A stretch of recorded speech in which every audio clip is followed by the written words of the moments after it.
A number of years ago, I heard a young father, a very prominent young man in the entertainment world, addressing a tremendous gathering in California.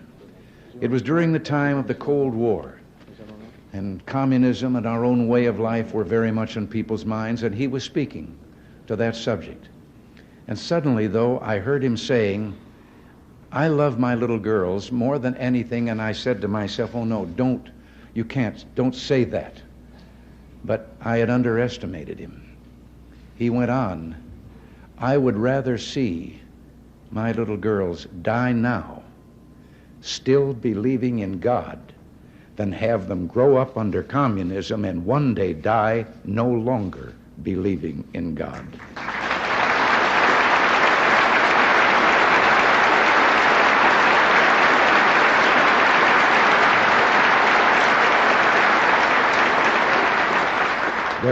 There were thousands of young people in that audience. They came to their feet with shouts of joy.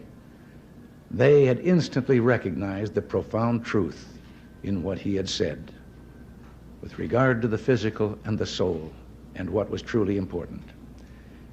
Yes, let us pray for the salvation of all of those who live in that totalitarian darkness. Pray they will discover the joy of knowing God. But until they do, let us be aware that while they preach the supremacy of the state, declare its omnipotence over individual man, and predict its eventual domination of all peoples on the earth, they are the focus of evil in the modern world. It was C.S. Lewis who, in his unforgettable Screwtape letters, wrote, "The greatest evil is not done now in those sordid dens of crime that Dickens loved to paint. It is not even done in concentration camps and labor camps. In those we see its final result.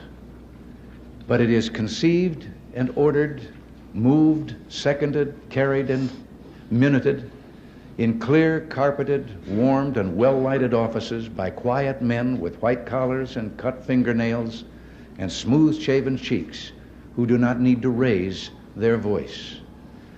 Well, because these quiet men do not raise their voices, because they sometimes speak in soothing tones of brotherhood and peace, because like other dictators before them, they're always making their final territorial demand, some would have us accept them at their word and accommodate ourselves to their aggressive impulses. But if history teaches anything, it teaches that simple-minded appeasement or wishful thinking about our adversaries is folly. It means the betrayal of our past, the squandering of our freedom.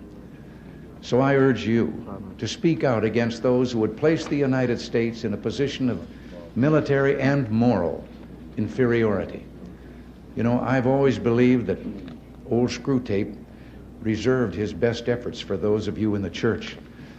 So in your discussions of the nuclear freeze proposals, I urge you to beware the temptation of pride, the temptation of blithely declaring yourselves above it all and label both sides equally at fault, to ignore the facts of history and the aggressive impulses of an evil empire, to simply call the arms race a giant misunderstanding, and thereby remove yourself from the struggle between right and wrong and good and evil.